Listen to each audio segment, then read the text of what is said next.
Thank you, Carol. Boy, it's terrific to be here after a long year. So I like to write about the impossible.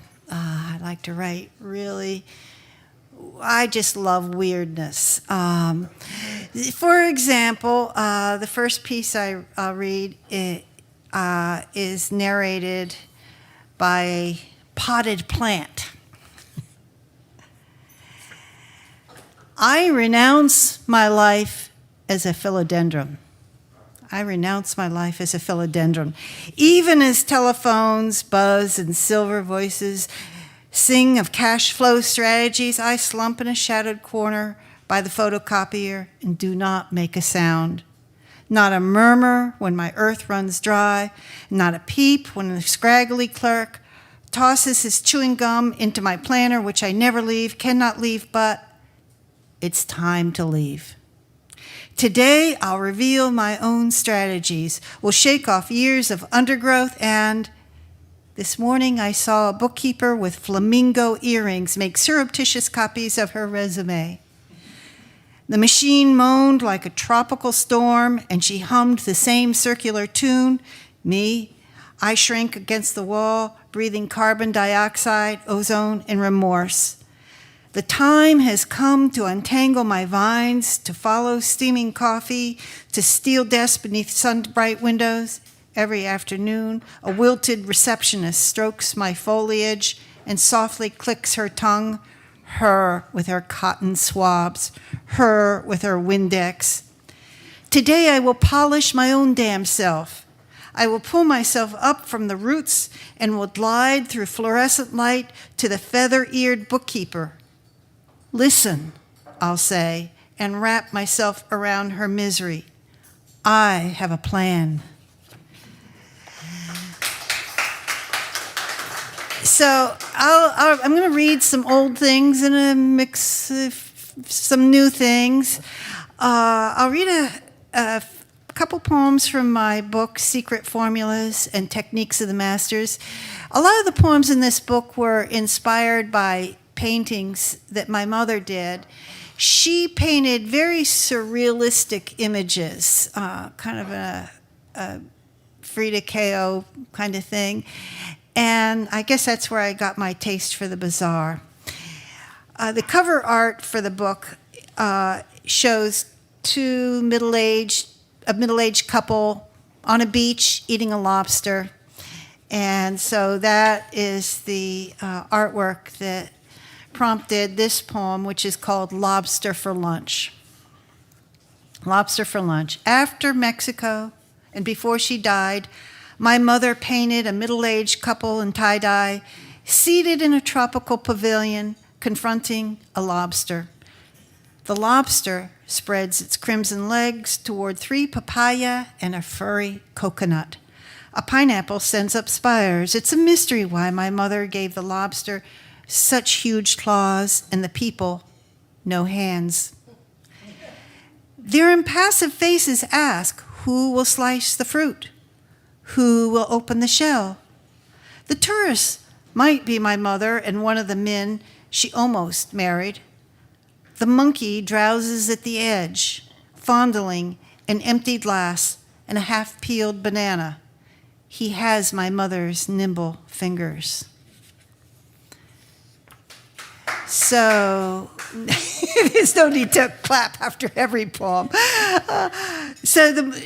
Moving on to the monkey referenced in that poem, what the monkey says. What the monkey says. It's true. I've got my fingers in everything. Pulling parakeets from blue air, turning olives into peonies. A train arrives. Your mother paints you a new father. The world is dark and bright. Strange, familiar, an alchemy of light, shadow, and walnut oil. Every day you eat trompe-l'oeil grapes. Delicious, yes? The formula is made with silly putty. Nothing holds its shape. Sure as an apricot swells and shrivels, the surface will give way. Notice how spider milk wicks across the canvas. A goose sheds gray feathers. A peach opens at the seam. Oh dear, have I made you sad? Here, have a banana. The skin is false, but go ahead, pinch a corner. Peel.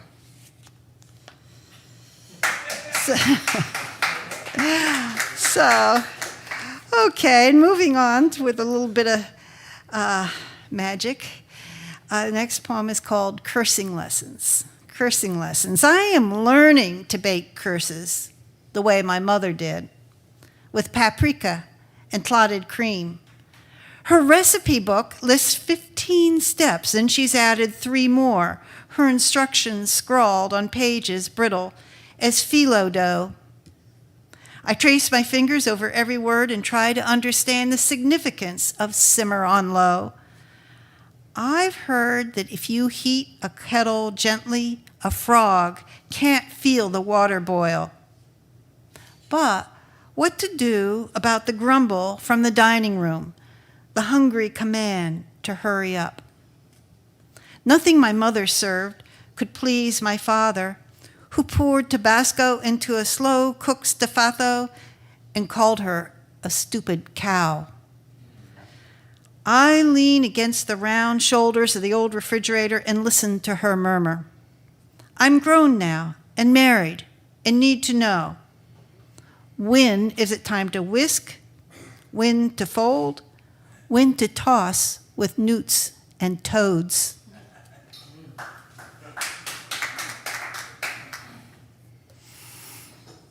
Okay. This next poem is going to make no sense whatsoever because the poem is composed almost entirely of nonsense words. It's a Jabberwocky kind of poem. And I've been playing with this poem for a while, and nobody wanted it. I mean, no journal wanted it. And then I gave it a title that did make sense, and then it ended up in the Massachusetts Review. The title is "In Which I Try to Leave My Husband, but Cannot Find the Words." You fox, ga, see ha, proof you. In catch I jump slap like a rack, my drada hours all sticks and pikes, and never once did you, zoo-hoo. Logamy, I foos for you, yes, I foos to the sea-rexel sky, and still you cog Loch Ness, you with your Rockfelter, you with your gatter-knuckle licks. Tax is a pretzel jail. Logamy, there's a rock in your spit-pat mitt, all pimple, ick, and clench, a frog in your kick. What did I ever milk in your monkey pea jaw? Logamy, I sickly to got you, I pan shag at you, I sickly nan tit toe. You can girdle to your maw for all I mew. Logamy, you dupper quack, I'm jaw. But still, I foos to the sea-rexel sky. Okay. That was In Which I Try to Leave My Husband, but Cannot Find the Words.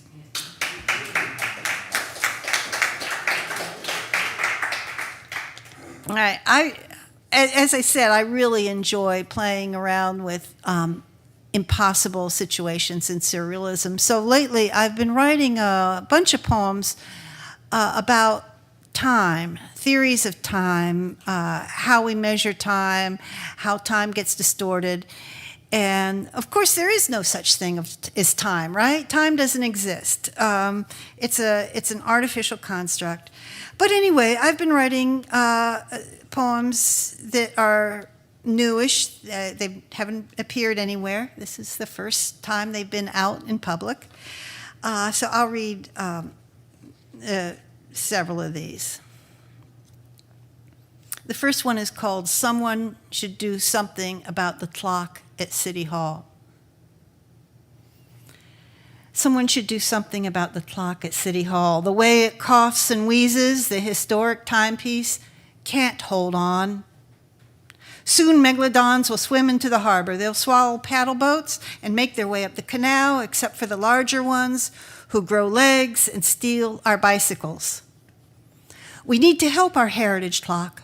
The trembling hands can't control what happens next.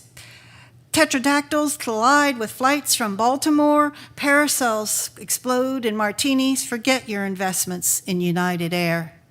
Our town clock, our marvelous chronicker, has always looked out for us, and now listen to it sneeze.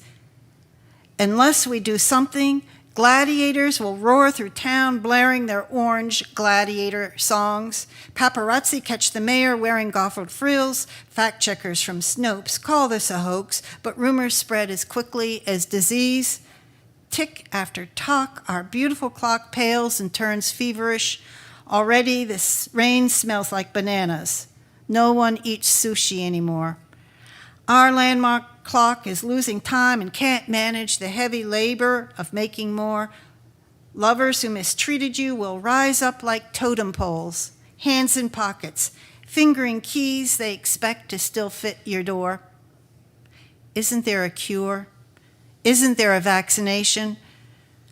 Waiting on your porch, the yellow cat you euthanized. You'll drink again, light a cigarette. Every year on your 7th birthday, you wet your pants all over again. After the hardships this clock has endured for us, don't tell me it's too old to be saved.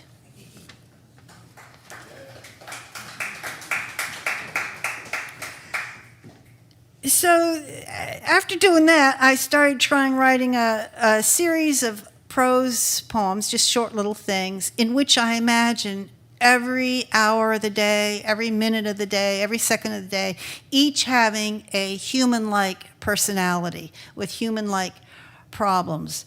And these really don't have titles, but this is just several in the series of times of the day narrating their dilemmas. 10:15 sits on the photocopy machine and tries to duplicate. The Finance Committee has demanded multiple copies for our meeting, which is scheduled for 10:30. The entire membership will be there, and they'll want 10:15 collated with 10:14, 10:13, 10:12, all the minutes since daybreak, secured in bold gold binders with a Versailles sun embossed on the covers. The copy machine chugs and groans. There's 10:15, still pressed to the platinum glass, pleading for more. 4:42 p.m. falls by accident on an ephemera table at the flea market in Liberty Park. Rain pelts canvas tents. Vendors grumble as they load U-Hauls with wares they can't sell. No one wants 442 anymore, my beloved size, even as I grope my fingers, ready to pay all that I have. 52:07 p.m. shivers beneath an awning at the entrance to Citizens Savings and Loan, an empty moment in a damp afternoon. Throw a penny at 52:07, and there's no clink or echo. The coin vanishes because 52:07 is not an actual time, but a malfunction in the building's digital display. Electricians are on the way with their tall yellow ladders. When they fix the clock, where will 52:07 go?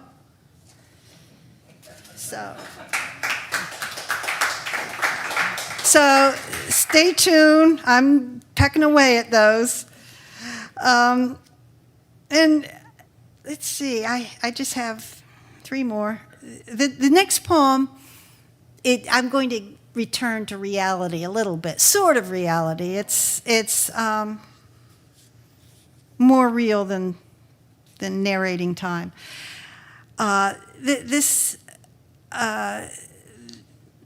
poem, I give it the first line as the title. Just for once, I want to witness the going away. Just for once, I want to witness the going away. I want to catch the moment, catch it in my hands, and see it blink and glow. But in this dream, the valley line shrieks from Grand Central hours before I arrive, or I reach Port Canaveral after the boatswain's final call.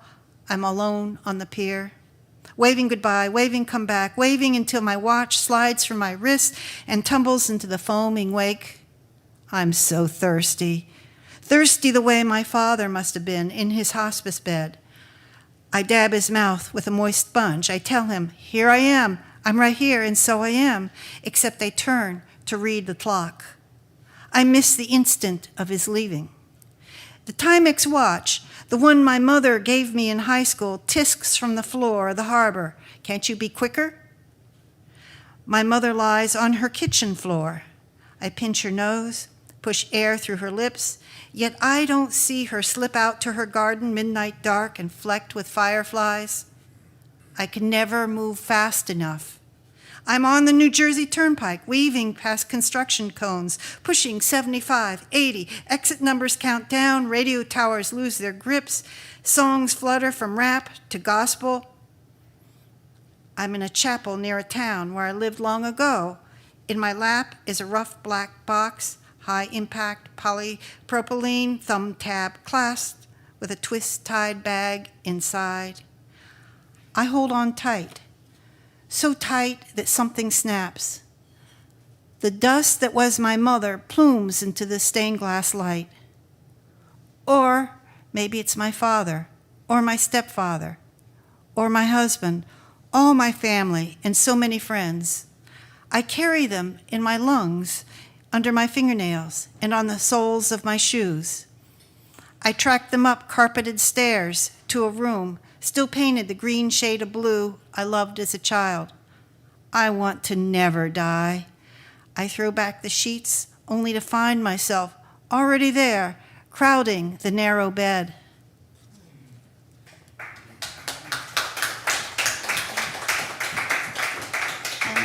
How's my time, Carol? You're good. Okay, I'll read two more pieces. This next one is from my chapbook, Our Lives Became Unmanageable.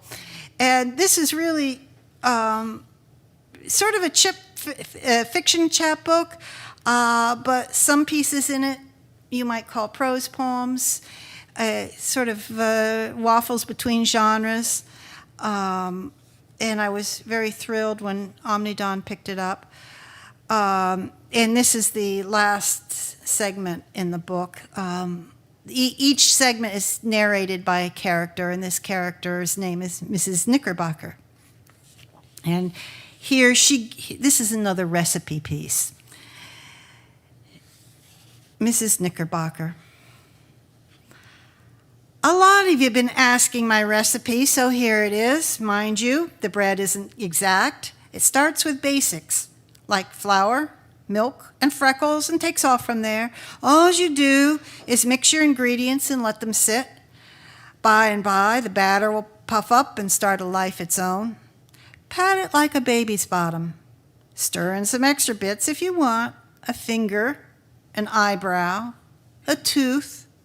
Pinch off a belly button, no more, and give it room. Take another pinch and do the same. Then take a pinch from that pinch. Don't knead.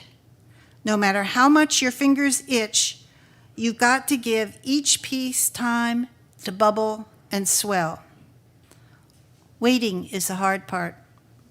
Some people get nervous and fiddle or worry about flies and they cover the bowl too tight, or they fret about the toenails going bad and they stick the batter in the fridge.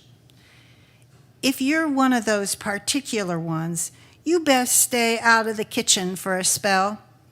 With this bread, you don't want to fuss. It's like this. For the batter to rise, everything's got to go sour.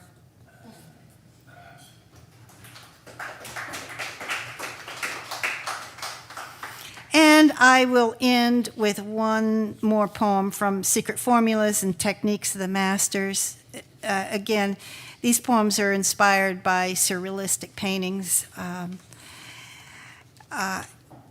this is called To My Tongue.